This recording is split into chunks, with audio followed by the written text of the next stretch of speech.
한 주간의 부동산 뉴스 중에서 주목할 만한 이슈를 골라서 심층 분석해보는 시간입니다. 김인만 부동산 연구소 김인만 소장과 함께합니다. 자, 소장님 안녕하십니까? 안녕하세요. 네.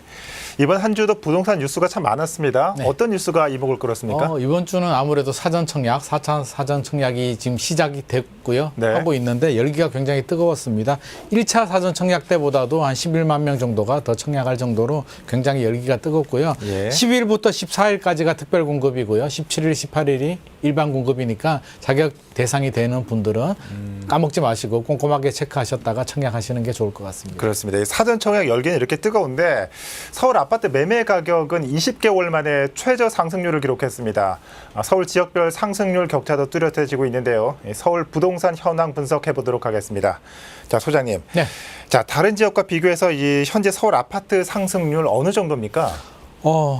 하락으로 돌아선 건 아니고요. 예. 상승은 상승인데 상승폭이 굉장히 둔화됐습니다. 0.02% 상승을 했으니까 이 정도면 거의 뭐랄까 약보합세 정도로 이렇게 봐야 될 것 같고요. 아직 하락으로 돌아서지는 않았는데 예. 굉장히 낮은 수치를 보이고 있습니다. 한데 좀 차이는 있어요. 일반 아파트 같은 경우는 0.01%, 예. 진짜 보합인데 재건축 아파트 같은 경우는 0.07%로 상대적으로 상당히 높게 나왔습니다. 그래서 일반 아파트와 개발 호재가 있는 재건축 아파트가 온도 차이가 극명히 갈리고 있고요. 지역별로도 좀 편차가 있는데 신도시 중에서도 동탄 신도시 같은 경우는 좀 하락폭이 좀 커요. 마이너스 0.08이 나왔는데 예. 중동이나 일산 같은 경우는 중동이 0.06, 일산은 0.03으로 좀 높게 나와서 아무래도 외곽 지역에 있는 2기 신도시들이 좀 하락폭이 좀 크게 보이고 있고요. 1기 신도시들은 아무래도 재료가 재건축 호재라든지 이런 재료들이 있어서 여전히 잘 버티고 있습니다.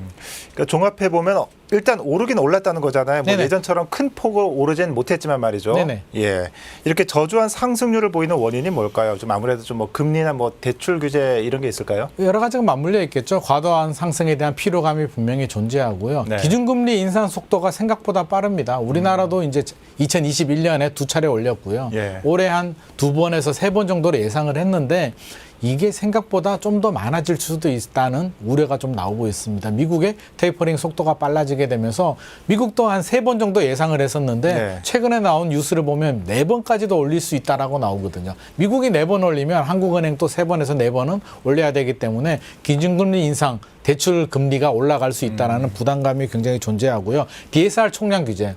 이제 2단계가 시작이 됐잖아요. 예. 그래서 연소득 대비해서 40% 총량 규제, 2억 초과 되면은 40% 총량 규제가 들어가는데 7월 되면 더 강화되거든요. 3단계. 그래서 1억 초과 되면은 40% 규제가 들어가기 때문에 그 자금 구매 능력 취하는 효과. 그래서 네. 굉장히 좀 부담을 가지고 있고 또 하나는 이제 상승에 대한 피로감, 아까 얘기했듯이 기준금리 인상 여러 가지 맞물리기 때문에 심적으로 굉장히 좀 부담스럽다. 지금 추경 매수 들어가기에는 규제도 굉장히 많고요. 양도세 중과세도 아직 풀린 것도 아니기 때문에 전체적으로 좀 많이 움츠러져 있는 상태, 거래량은 많이 줄어들었고요. 매수 심리는 죽어 있는데 이게 하락으로 가지는 않았거든요. 네. 이게 사실 이 정도면 하락으로 돌아설 법도 한데 하락으로 돌아서지 않은 이유는 대선에 대한 기대감, 대선이 되면 뭔가 정책이 많이 바뀌지 않을까라는 기대감이 존재하고 있고요. 또 하나는 입주 물량. 서울 같은 경우는 올해 분양 물량들은 좀 많이 나올 수가 있습니다. 한 5만 가구 정도가 예상이 되는데 이게 네. 분양 물량이고요. 이 분양 물량이 입주가 되려면 3년 이상의 시간이 필요하거든요. 그렇다면 2022년에 입주 물량은 작년과 마찬가지로 여전히 굉장히 좀 부족한 상황이다. 입주 물량이 부족한데 공급이 부족한데 어떻게 집값이 많이 오를 수 있을까? 많이 내릴 수 있을까? 오히려 오를 가능성도 있다라는 반론도 있기 때문에 하락으로 전환되지는 않고요. 팽팽한 줄다리기, 매수자와 매도인의 심리 줄다리기가 이어지고 있습니다. 그런데 서울에서는 좀 지역별 편차가 있다고요. 뭐 네. 강남 선호 현상과 똘똘한 한 채에 대한 수요가 좀 몰리면서 집값 양극화를 우려하는 시각도 있는데 어떻게 보십니까? 지금 이런 현상들이 발생하고 있습니다. 예. 제가 앞서서 재건축은 0.07이라고 했잖아요. 상승률이. 왜 이렇게 높을까? 주로 재건축 같은 경우는 강남 4구에 집중되어 있거든요. 네. 이게 높은 이유는 아무래도 신통기획의 영향이 좀 있을 것 같고요. 신속통합기획이라고 해서 서울의 재건축 재개발을 속도를 좀 기간을 단축해서 좀 더 활성화시켜 주겠다라는 오세훈 서울시장의 그 정책 때문에 상당히 호재를 받고 있고요. 지금 21개 뭐 시범 구역도 지정이 되고 하고 있는데 이런 정비 사업 예정 구역들 또 대상지가 되는 지역들은 약간 들썩이는 분위기가 느껴지고 있습니다. 에다가 똘똘한 한 채 네. 마지막까지라도 가지고 가고 싶은 집이 어디냐라고 했을 때 결국에는 서울 안에서도 똘똘한 한 채 강남 4구 같은 경우는 강세를 보이고 있는 반면에 저 외곽 지역들 은평구라든지 관악구는 좀 약세를 보이고 있어요. 그래서 이렇게 온도 차이가 극명히 갈리고 있는데 양극화를 우려하는 목소리가 높아지고 있고요. 이게 어떻게 해소가 될지는 모르겠지만 결국에는 우리 그런 이론도 있잖아요. 에그 프라이 이론이라고 외곽부터 씻고 가운데 노란 잔은 최대한 늦게 마지막까지 온기가 남아있다라는 이론이 있는데 지금 또 그런 이론이 적용되지 않나 싶어서 이런 양극화 현상은 당분간 더 지속이 될 것 같습니다. 네.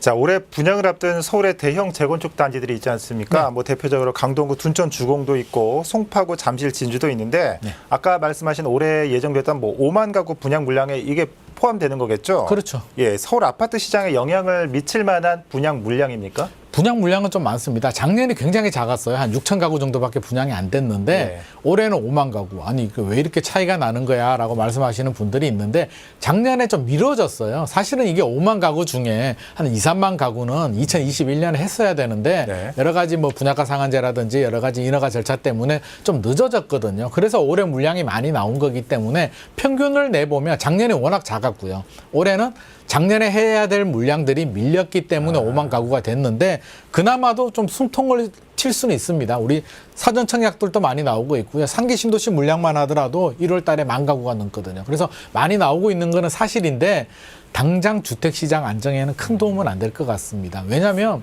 타선 기간이 있잖아요. 입주 네. 때까지 시간이 많이 필요한데 지금 필요한 건 2022년 2023년에 입주 물량이 얼마나 나오냐인데 여전히 부족하거든요. 그래서 당장의 주택시장 안정에는 큰 도움은 되지 않겠지만 그래도 지금 분양 물량이 나와줘야 한 2, 3년 후에 입주 물량으로 이어질 수 있기 때문에 이렇게 물량이 나온다는 거는 굉장히 좀 긍정적인 효과로 보고 싶습니다. 네. 뭐 실제 입주까지는 시간이 걸리니까 큰 영향을 기대하기는 어렵다 이런 말씀이신 것 같은데 네네. 자, 계속해서 다음 이슈 살펴보도록 하겠습니다. 서울시와 서울시의회가 연일 강대강 대치를 이어가고 있습니다. 오 시장은 자신의 페이스북에 시의회가 올해 도입하려는 민간 참여형 장기전세주택 상생주택 예산 약 40억 원 가운데 97.4%를 감액했다라고 비판했는데요. 이와 관련된 이슈 살펴보도록 하겠습니다. 자, 소장님. 네. 일단 상생주택 사업이 뭡니까? 상생주택 사업은 오세훈 서울시장의 주요 부동산 정책 중에 하나인데요. 네. 신통기획도 있고요. 상생주택이 있는데 상생주택이 뭐냐면 그 방치된 민간 토지들, 잘 예. 사용하지 않는 민간 토지를 활용을 해서 서울시가 짓는 거죠. 서울시가 지어서 장기 전세를 주는 제도입니다. 그래서 뭐 전화국이라든지 주유소라든지 대형 마트 이런 유효부지들을 후보로 이제 거론이 되고 있는데 이런 지역을 개발을 해서 장기 전세를 주겠다는 건데 원래 계획은요 2026년까지 한 3,120가구가 예정되어 있고요. 시범 단지로 한 70가구 정도가 예정되어 있었거든요. 그래서 70가구는 이번에 하겠다라고 했는데 예산이 깎였단 말이에요. 이게 예산이 41억에서 1억 500만 원이죠. 거의 97%가 감소가 됐기 예. 때문에 현실적으로는 거의 좀 어렵지 않나 싶고요. 오세훈 서울시장 입장에서는 이게 굉장히 핵심 공약이고요. 꼭 하고 싶었던 예전에 장기전세 제도가 있었거든요. 약간 비슷한 제도인데 저는 이게 좀 필요하다라고 보는데 이게 예산이 깎이면서 조금 아쉬운 상황입니다. 그러니까 97%나 삭감했으면 아예 이 사업 접어라 이런 뜻이 아닌가 싶은데 네네. 서울시 이런 상생주택 앞으로 계속 전개가 될 수 있습니까? 당분간은 어려울 것 같고요. 일단 예산이 삭감이 됐습니다. 예. 없는 예산을 개인 돈으로 할 수도 없는 거고요. 그렇죠. 일단 안 된다라고 봐야 되고요. 이번에 올해죠. 이제 지방자치 선거가 있잖아요. 결국에는 선거 전까지는 안 된다라고 봐야 될 것 같고요. 선거 이후에 선거 결과에 따라서 서울시 의회나 서울시장이 누가 되느냐에 따라서 이게 추진이 될 수도 있고요. 아예 없던 거로 이게 그냥 리셋이 될 수도 있기 때문에 당분간은 그냥 없던 거로 생각하고 좀 지켜봐야 될 것 같습니다. 예. 또 올해 주택 시장에는 좀 전세 이슈가 좀 있습니다. 뭐 갱신권 찬스가 끝나는 시점도 올해지 않습니까? 네네. 어떻습니까? 올해 전세 시장에 어떤 변화가 예상되고 또 어떤 대책도 좀 필요할 것 같아요. 제가 제일 걱정되는 게 바로 전세거든요. 왜냐하면 지금은 좀 안정된 수치를 보이고 있는데 정부가 자꾸 안정이라고 표현을 하니까 많은 국민들이 진짜 전세 시장이 안정된 줄 알고 있어요. 아닙니까? 정부가 안정이라고 하는 건 예. 상승률이 급격하게 오르지 않는다는 표현이고요. 상승률이 굉장히 안정적으로 둔화가 됐다는 표현이지 전세 가격이 떨어진 게 아니거든요. 근데 이게 언제 문제가 되냐면 이제 8월 이후에 문제가 됩니다. 왜?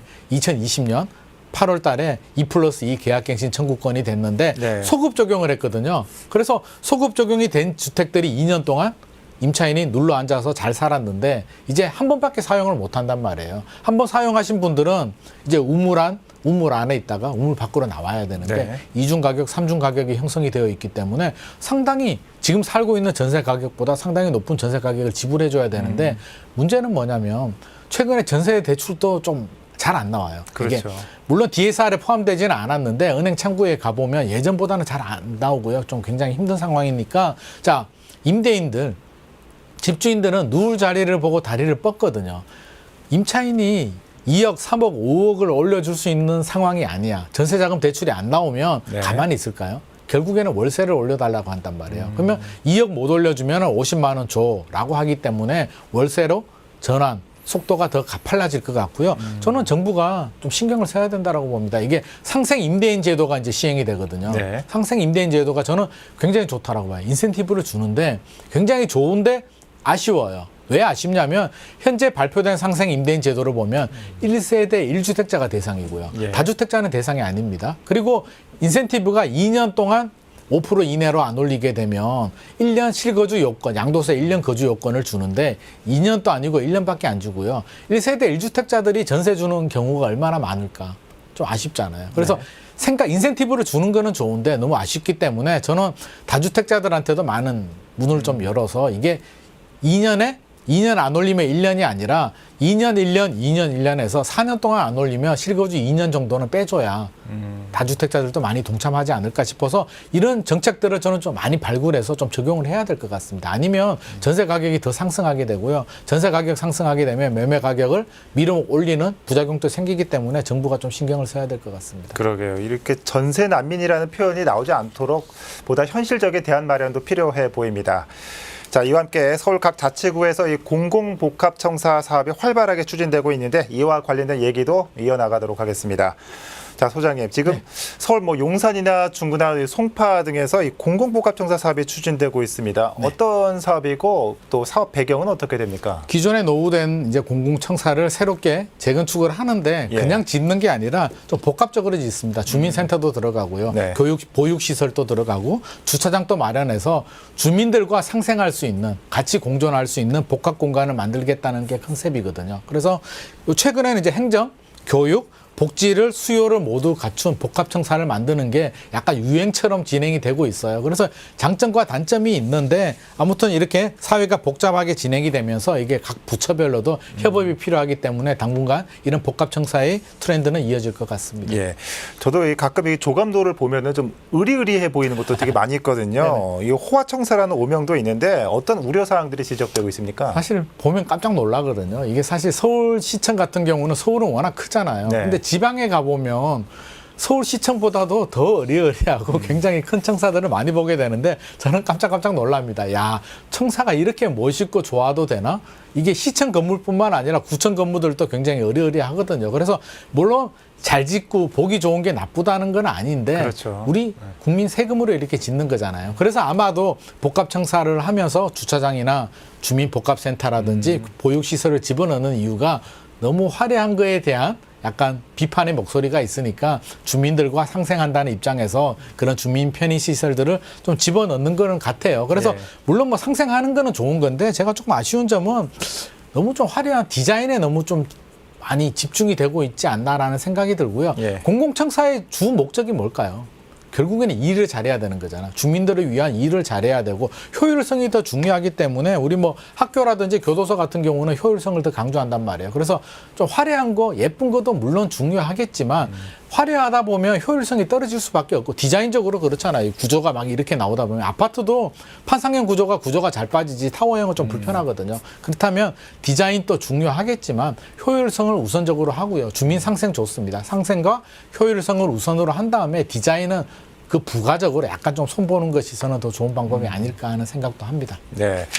자, 이어 더불어서 소장님은 그러면 앞으로 공공복합청사 개발 어떤 식으로 좀 발전이 돼야 한다고 보시는지요? 뭐 요즘 시대가 그렇잖아요. 보기 좋은 떡이 먹기도 좋다고 디자인 물론 중요하긴 그렇죠. 한데 너무 디자인만 강조해서 예산을 낭비하는 건 굉장히 반대하고요. 너무 화려하고 너무 큰 것도 사실 약간 좀 부담스럽습니다. 진짜 필요하다면 모르겠는데 아니야. 어느 시를 가더라도 서울시청보다도 더 크고 화려하다는 거는 솔직히 납득하기 어렵거든요. 아무리 주민들을 위한 시설이라고 하더라도. 그래서 우리 국민들, 시민들 세금으로 짓는다면 너무 화려한 청사보다는 효율성을 좀 강조하면서 주민들한테 보다 많은 혜택 또 업무적으로 효율성을 높일 수 있는 그런 아주 좀 합리적인 그런 공공청사를 만들어주면 좋을 것 같습니다. 예, 말씀하신 대로 뭐 디자인도 좋지만은 무엇보다 소통이 활발한 공간 그리고 효율성이 강조된 공간이라면 시민 모두가 환영할 것이 아닐까 하는 생각이 듭니다. 네, 지금까지 서울시 부동산 시장 현황과 상생주택 추진 전망 그리고 공공복합청사에 대해서 김인만 소장과 함께 살펴봤습니다. 자, 소장님 오늘 말씀 잘 들었습니다.